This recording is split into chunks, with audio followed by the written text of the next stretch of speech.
Assalamualaikum. Saya Safiah binti Khairuddin akan membentangkan tentang kompetensi keusahawanan dalam kalangan siswazah wanita di dalam talian dalam bidang pendidikan latihan teknikal dan vokasional. Pengenalannya, usahawan diakui sebagai golongan yang signifikasi dalam pembangunan sesebuah masyarakat dan disifatkan sebagai ejen perubahan antarabangsa dengan objektif untuk menggalakkan pembangunan pendidikan dan keusahawanan yang lebih tersusun dan menyeluruh dalam kalangan pelajar IPT, iaitu Pelan Strategik Pengajian Tinggi Negara 2011 sehingga 2015 Kementerian Pengajian Tinggi. Justru, kajian ini dijalankan dalam kalangan pelajar wanita lepasan pendidikan teknik dan vokasional di UTSM, iaitu Universiti Tun Hussein On di Malaysia, bagi mengetahui punca penglibatan graduan wanita secara online dalam bidang keusahawanan masing-masing. Latar belakang pula adalah yang pertama, menurut Aziz dan lain-lain, pengangguran sering dikaitkan dengan lebihan bekalan buruh di pasaran. Yang kedua pula adalah masalah pengangguran berlaku setiap kali sesebuah universiti mengeluarkan ribuan graduan setiap tahun. Yang ketiga pula adalah Embong dan Rusdi mengatakan sebilangan besar usahawan wanita ni gagal dan 90% perusahaan baru gagal selepas 10 tahun. Dan menurut Ahmad pula mengatakan hanya beberapa orang pelajar co-curriculum di universiti telah menguasai asas komunikasi interpersonal. Penyataan masalah, graduan wanita ni dia tidak mempunyai mentaliti dan kemahiran insaniah yang diperlukan untuk kerjaya keusahawanan ni. Graduan FPT ni seharusnya dapat menggunakan pengetahuan dan kebolehan mereka, terutamanya dalam bidang keusahawanan dalam talian selepas tamat pengajian. Graduan wanita ni dia sering menghadapi halangan semasa cuba menjadi usahawan. Oleh itu, kerajaan turut menggalakkan graduan wanita untuk menceburi bidang keusahawanan, tetapi ini bergantung kepada keinginan graduan wanita sendiri untuk mengambil bahagian. Menurut Isa, ketiadaan pusat atau pangkalan data keusahawanan di peringkat nasional serta di peringkat kementerian dan agensi pelaksana adalah perkara yang memerlukan pertimbangan yang ketara. Majoriti graduan khususnya wanita tidak mempunyai prosedur yang mencukupi untuk mengukur kualiti, keberkesanan dan impak program pendidikan dan keusahawanan mereka, terutamanya sistem penilaian berasaskan pengeluaran.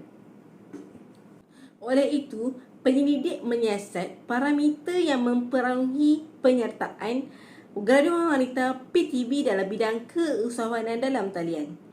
Objektif kajian yang pertama adalah mengenal pasti persepsi dalam kalangan siswazah wanita terhadap kompetensi keusahawanan dari aspek kognitif dalam bidang pendidikan teknik dan vokasional. Yang kedua pula adalah mengenal pasti persepsi dalam kalangan siswazah wanita terhadap kompetensi keusahawanan dari aspek sikap dalam bidang pendidikan latihan teknik dan vokasional. Yang ketiga pula adalah mengenal pasti persepsi dalam kalangan siswazah wanita terhadap kompetensi keusahawanan dari aspek motivasi dalam bidang pendidikan latihan teknikal dan vokasional. Yang keempat pula adalah mengenal pasti persepsi dalam kalangan siswazah wanita terhadap kompetensi keusahawanan dari aspek kognitif, sikap dan motivasi diri berdasarkan program akademik yang ditawarkan dalam pendidikan latihan teknikal dan vokasional. Persoalan kajian yang pertama adalah apakah persepsi siswazah wanita terhadap kompetensi keusahawanan dari aspek kognitif dalam pendidikan latihan teknikal dan vokasional.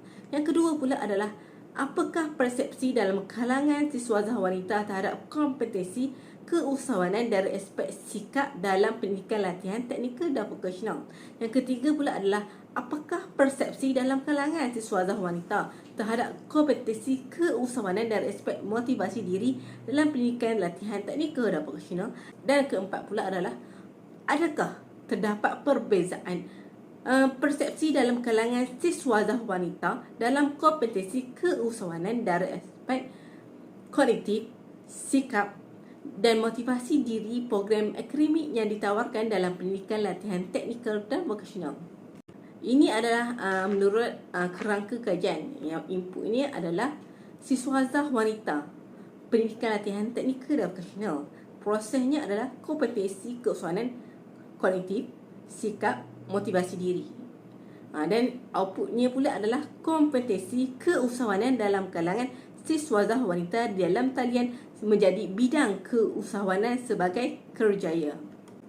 Metodologi kajian ni saya mengambil daripada pelajar sarjana BTEC di FPTB, namun pengkaji hanya mengambil 106 daripada 500 siswadah wanita. Ianya berbentuk deskriptif, instrumen soal sidik, kajian tinjauan kuantitatif dan mean score dan sisihan piawaian. Lokasi kajian pula adalah di Fakulti Pendidikan Teknikal dan Vokasional Universiti Tun Hussein On. Dan instrumen kajian pula adalah 5 skala Likert, iaitu yang pertama, sangat tidak setuju, yang kedua, tidak setuju, ketiga, tidak pasti, dan keempat, setuju, dan seterusnya adalah sangat setuju. Saya juga akan menggunakan kaedah analisis data kajian. Yang pertama adalah maklumat responden, iaitu jenis statistik dia adalah peratusan frekuensi. Yang kedua adalah apakah persepsi kalangan siswadah wanita terhadap kompetensi keusahawanan dari aspek kognitif dalam pendidikan latihan teknikal dan vokasional.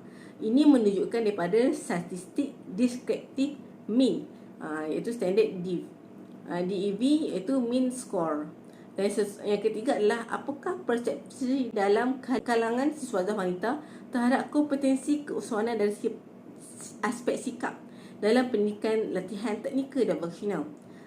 Analisis deskriptif. Dan seterusnya saya akan menggunakan daripada analisis inferensi, iaitu ujian ANOVA sehala, iaitu daripada adakah terdapat perbezaan persepsi dalam kalangan siswadah wanita terhadap kompetensi keusahawanan dari aspek kognitif, sikap dan motivasi diri program akademik yang ditawarkan dalam pendidikan latihan teknikal dan vokasional. Sekian, terima kasih daripada saya, Safiah binti Khairuddin.